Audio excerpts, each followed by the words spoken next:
Lake Taupo. For years, people had fished in it, floated on it, and even hit golf balls onto it. But there was one thing that they've never done. And probably with good reason.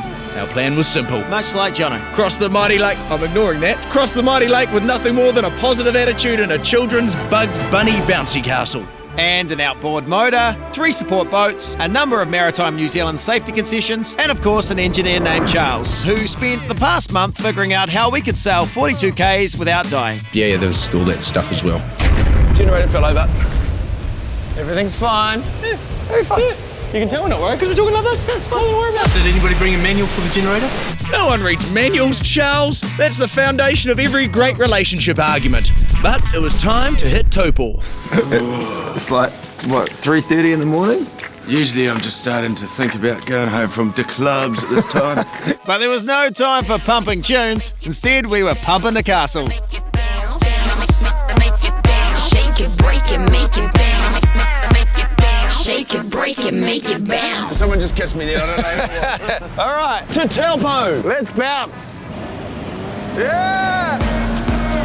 We were away, and it wasn't long before we were running circles around any previous castle crossing. Mostly because you broke the bloody tiller arm. The bloody rod snapped off. All right, well, I guess that makes up for the time you broke my real arm earlier in the year. Well, let it go.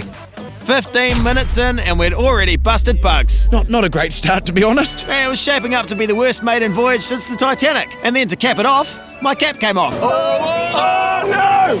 Oh no! The captain's hat! We lost his captain's hat! Looks like there's only one captain in this boat now. Scrub my dick! It's an analogy for something I don't want to do. What do you mean, no analogies?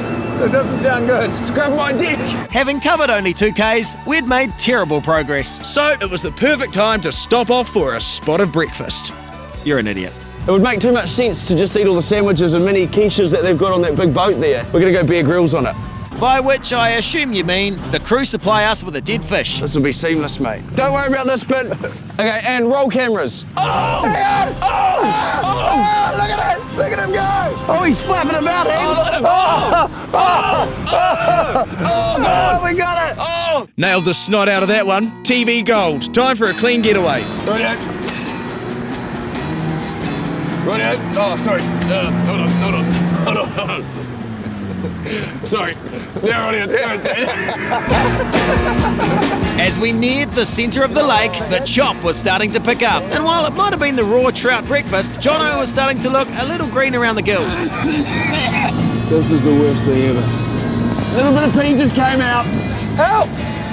Well, this is getting f***ing worse. They died what they loved doing most.